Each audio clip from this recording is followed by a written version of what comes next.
So I did not plan to do this at all. I just got off work. I saw that there was a little rain cell coming in from the southwest. I decided that I would say fuck it and chase it, do some little sightseeing. I'm not close at all, as you can see, not very close.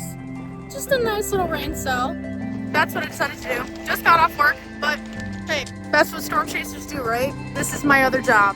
I don't even have any of my equipment with me. That's actually also why I will not be like chasing it, even though it's just rain.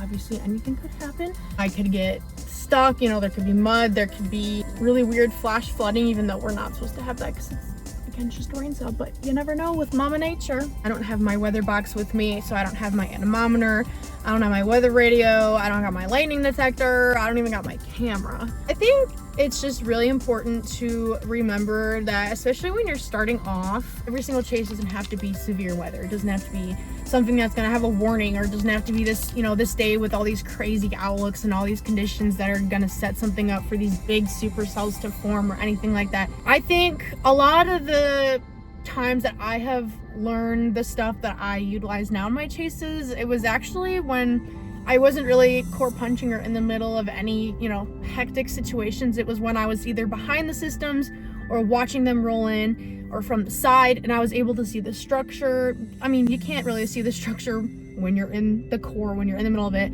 I love core punching. It's my favorite thing to do. It is very, I have to restrain myself with every chase to not do it.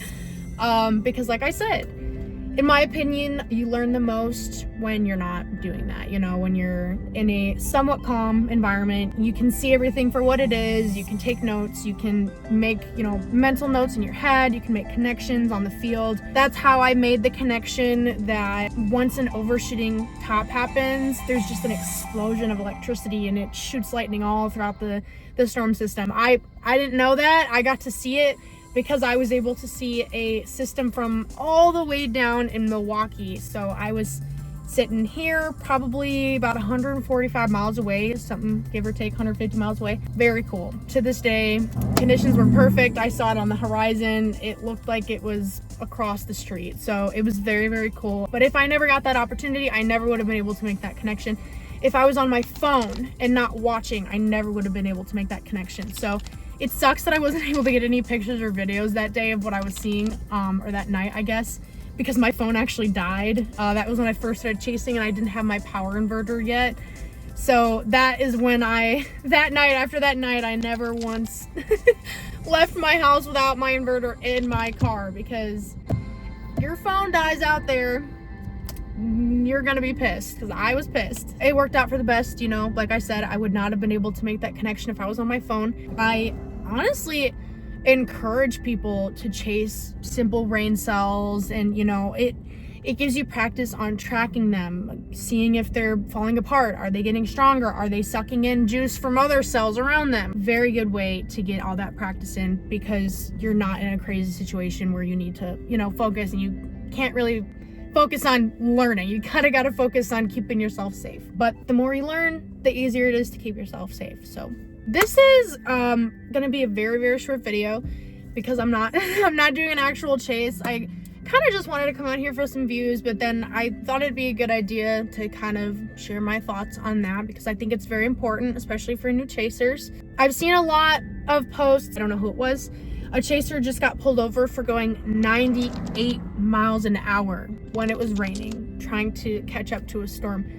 If you have to go that fast, if you're finding that you have to go that fast to try to catch up to a storm, you're not going to catch up to it. There's no point in putting your life and everyone else's life in danger. It doesn't matter if you're chasing on country roads and there's no one out there. It's learning how to be safe. Any National Weather Service meteorologist will tell you that they don't encourage people to go out and mobile spot or chase, what they call it, because there really is no safe way to do it. You know, like I said, even if you're chasing a simple rain cell, anything can go wrong.